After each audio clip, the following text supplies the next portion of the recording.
J'en ai marre de ce monde d'aujourd'hui. J'en ai marre. Je désespère, je déprime. J'ai l'impression que je suis le seul sur Terre qui n'a pas le droit à l'amour. J'ai pas le droit d'intéresser une femme. Je sais pas. Je peux être inscrit sur toutes les applications de rencontres que vous voulez.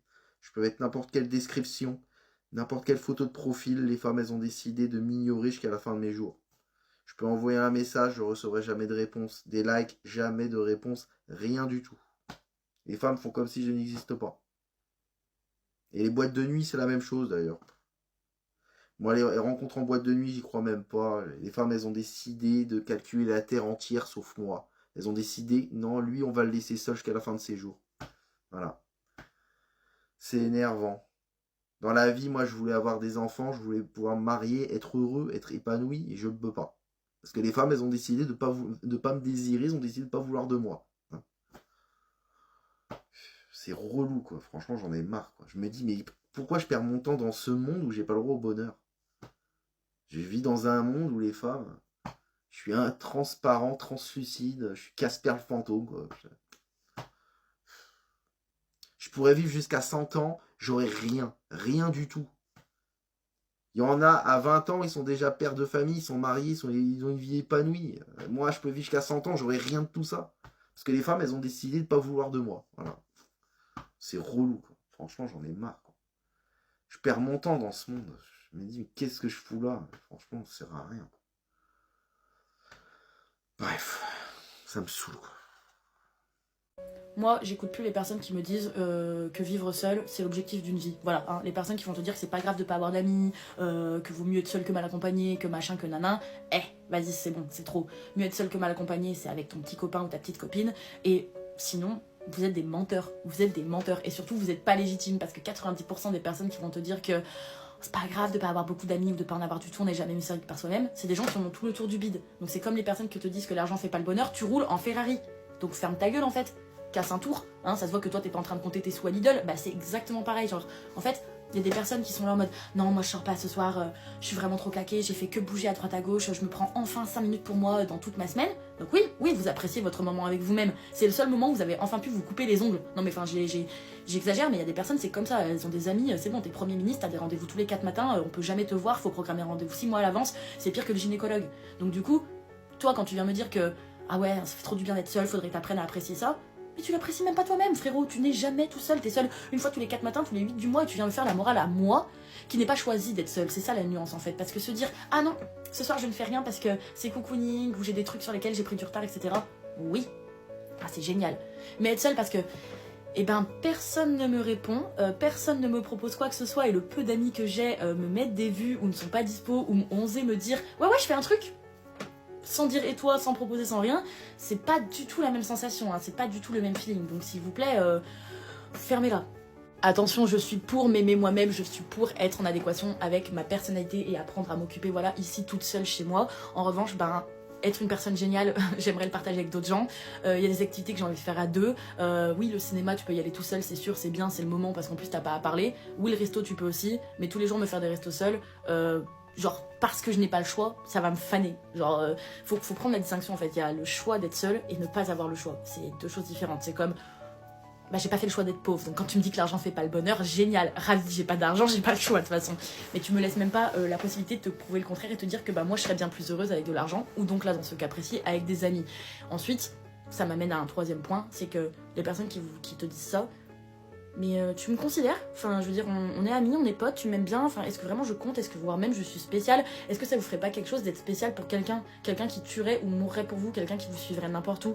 Faites-moi croire que vous avez pas envie d'avoir au moins une personne comme ça, genre quelqu'un qui est tout le temps là quoi qu'il arrive, et ça peut pas être votre partenaire de vie parce que lui il va vous quitter en plus, puisque bah lui vous pouvez vous disputer avec, normalement l'ami, je vois pas pourquoi il pourrait se vexer le frérot, je te dois rien, tu me dois rien, on sera amis pour toujours en principe. Et quand cette personne là, votre meilleure amie, elle vous quitte du jour au lendemain, ça vous fait rien? Vous êtes des bons mythos ici, vous êtes des... la vérité, elle prend pas l'escalier, là, elle prend le rameur, arrêtez de mentir. Ça fait 3 jours que je suis pas sortie de ma chambre. Et en fait, je fais que de penser à ces 28 années que j'ai passées sur cette terre.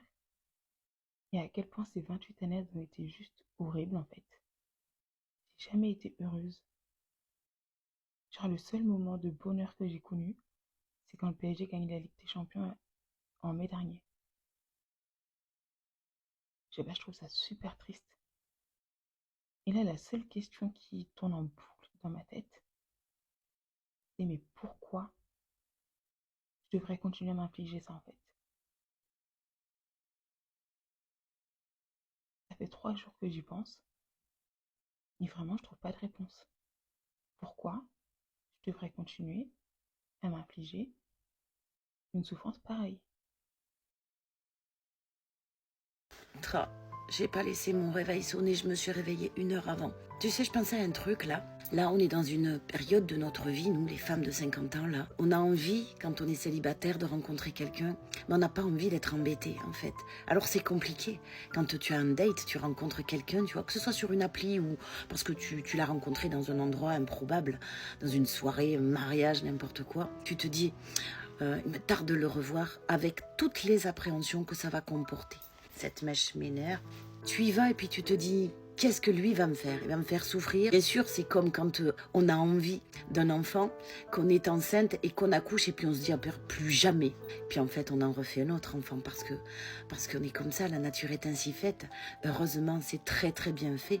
Le cerveau est bien fait, il doit sélectionner pour te permettre de te dire, bon allez, je retente. Mais plus on vieillit, plus on a nos habitudes de femmes célibataires et moins on a envie d'avoir quelqu'un qui va nous pourrir la vie dès que ça va pas aller. Et voilà pourquoi on veut vivre avec personne. On veut juste que les bons moments. Et moi, je trouve que c'est dommage parce que c'est bien aussi de vivre avec quelqu'un, de pas se réveiller toute seule le matin, de boire son café à deux, d'avoir des mots d'amour genre « Bonjour mon amour, tu as bien dormi ?» ou de sentir la nuit quelqu'un où tu peux te blottir dans ses bras. Pour moi, ça, c'est très important. Alors ça fait peut-être vieille France, allez, encore une expression, mais je trouve que c'est l'essence même d'un couple. C'est dommage à nos âges de se dire « Lui, il reste chez lui, moi, chez moi, j'ai plus envie de me faire chier avec un mec. » Oui, c'est dommage, mais je pense que c'est parce que toutes nos peurs de toutes les relations qui nous ont fait mal, on se protège, que ce soit les hommes ou les femmes, hein, je généralise pas là. On a tellement peur de souffrir encore qu'on préfère s'éloigner du bonheur, s'éloigner de ce bonheur qui finalement est la logique des choses. Ça m'attriste ça. Bon, c'était la petite réflexion à 6 h du matin. Je te fais des bisous. J'en ai marre de vivre, voilà, j'ai le seum de la vie, j'ai pas envie, ça me casse les couilles, c'est trop compliqué. Genre, en tout cas pour les personnes qui sont dans ma situation, on se sait, vous êtes 189 000 aujourd'hui, merci à vous de me suivre.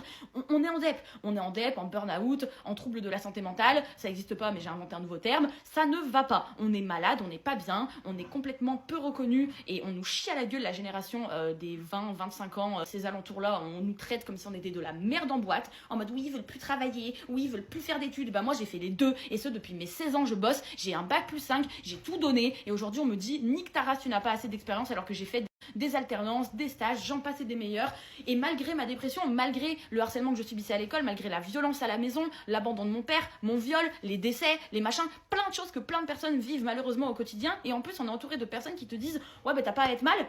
Attends, mais c'est un psychiatre qui m'a diagnostiqué avec un mot qui existe. Enfin, je veux dire, des personnes ont fait des recherches dessus, des thèses, c'est dans le dico, c'est dans des livres de santé, et toi tu me dis ouais non t'es pas mal. Je prends des traitements, tu me dis ouais mais bon les traitements c'est pour les faibles, mais d'ailleurs je m'en bats les couilles hein, des gens qui donnent cet avis là, mais ce que je veux dire c'est qu'on est entouré de personnes désagréables et méchantes, que c'est pas au boulot que tu vas te confier, que tu dois quand même aller travailler parce qu'on paye pas les factures avec de l'amour et de l'eau fraîche et des pivoines, et du coup tu te retrouves là comme une merde à être absorbé par le système alors que t'es pas bien et tu es la pute de l'état, la pute de ton entreprise, tu peux pas faire de l'auto-entrepreneuriat parce que ils sont en train de vouloir taxer à mort et que de toute façon on te tape sur la gueule et que c'est super difficile, il y a des avantages et des inconvénients dans le salariat et dans l'entrepreneuriat, ça c'est un fait, mais du coup t'es paumé. Tu tournes la tête à gauche, il y a un puits, tu tournes la tête à droite, il y a un ravin, tu te retournes derrière toi, il y a un crackhead. Bon, ça va pas du tout. Et moi, je commence à en avoir ras la casquette d'être dans ce monde où du coup, t'es là. Et moi, je suis une facilitante parce que je veux que tout le monde soit content autour de moi. Je veux que ça se passe le mieux possible. Et du coup, je m'en oublie. Je m'en oublie dans tous les domaines. Et là, j'avais besoin que ça explose, j'avais besoin que ça pète parce que bah ouais, on a trop tendance à minimiser notre propre santé mentale parce que bah dans cette société, il faut travailler. Il faut être carré, il faut rentrer dans les cases, il faut rentrer dans le moule. Et quand t'essayes d'en sortir du moule, t'as tout le monde qui te tabasse pour te remettre dedans. Et je trouve qu'on en parle pas assez. Voilà, c'est la vérité, c'est comme ça. Et les personnes qui arrivent à ouvrir leur état d'esprit, qui réfléchissent sur le monde, qui réfléchissent sur la place de la vie humaine, sur des tas de choses, sur le fait aussi du réarmement démographique, hein, d'enfanter ou de ne pas enfanter, sur l'inflation, bref, les personnes qui sont ouvertes là-dessus sont les plus malheureuses, parce qu'on est les plus conscientes. Voilà. Est-ce qu'on pourrait, s'il vous plaît, normaliser le fait que quand on est en dépression, bah c'est difficile, c'est une épreuve de se lever de sortir de son lit, d'aller prendre une douche, de prendre un petit déj, de dîner aux bonnes heures. C'est une épreuve. Mais ce sont des épreuves dans la journée qui vous paraissent absolument normales parce que pour vous, c'est un quotidien et des tâches qui ne vous sont pas difficiles. Et pour les gens en dépression, c'est une victoire. C'est une véritable victoire. J'aimerais bien qu'on le normalise et qu'on arrête de nous dire bon bah c'est bon, ça va quoi, tu fais rien de tes journées, tu passes ton temps à te reposer, t'es tout le temps en arrêt, va travailler. Bah non, je peux pas aller travailler. Si je vais travailler, je vais être encore plus mal que ce que je ne suis déjà. C'est pas le but. Le but c'est que je sois en arrêt pour aller mieux. Si je m'étais cassé une jambe, on m'aurait pas dit bon bah va travailler. Bah non, on m'aurait dit tu te reposes et tu reviens quand tu peux. Enfin bref. Si on pouvait déjà normaliser ça, ce serait génial. Je me suis rendu compte que je suis incapable d'être amie avec des personnes qui n'ont pas vécu une sorte de trauma ou des personnes qui ont une dynamique familiale qui est assez stable, assez calme. Parce que j'arrive pas à partager ce que je ressens au fond de moi et en fait ces gens sont incapables de ressentir ce que j'ai pu traverser ou ce que je traverse et donc tous mes meilleurs amis ont traversé une phase traumatisante, une phase dépressive, une phase d'anxiété. Ils ont pas une santé mentale claire mais en même temps c'est ce qui m'attire parce que sinon je ne vois pas la profondeur dans leurs yeux. Je me verrais pas raconter mes pensées les plus profondes à quelqu'un qui n'a rien vécu. Je m'entends vraiment qu'avec les gens dérangés parce qu'il y a que les gens dérangés qui peuvent comprendre ma personnalité et mon fonctionnement. Sinon, impossible de comprendre pourquoi je suis comme ça. Et je vous jure, pourtant, je le fais pas exprès, mais je pense que vu qu'on attire des personnes qui ont à peu près la même énergie que nous, je dois attirer des personnes qui ont des âmes blessées.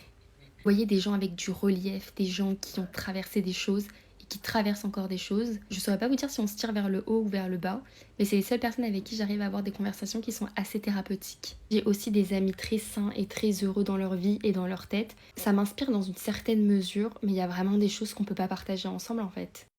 Sous mes vidéos précédentes, on me dit souvent que je devrais aller voir un psy ou je sais pas quoi, faire une thérapie et tout. Sauf qu'en fait, je vois pas l'intérêt d'aller voir un psy, parce que le psy, c'est, enfin pour moi, le psy c'est fait pour que tu trouves ce qui ne va pas, ce qui fait que tu es dans cet état-là. Sauf que moi, je sais très bien ce qui va pas, je sais très bien ce qui fait que je réagis de telle ou telle manière. En fait, je me connais très bien et j'ai très bien cerné le problème.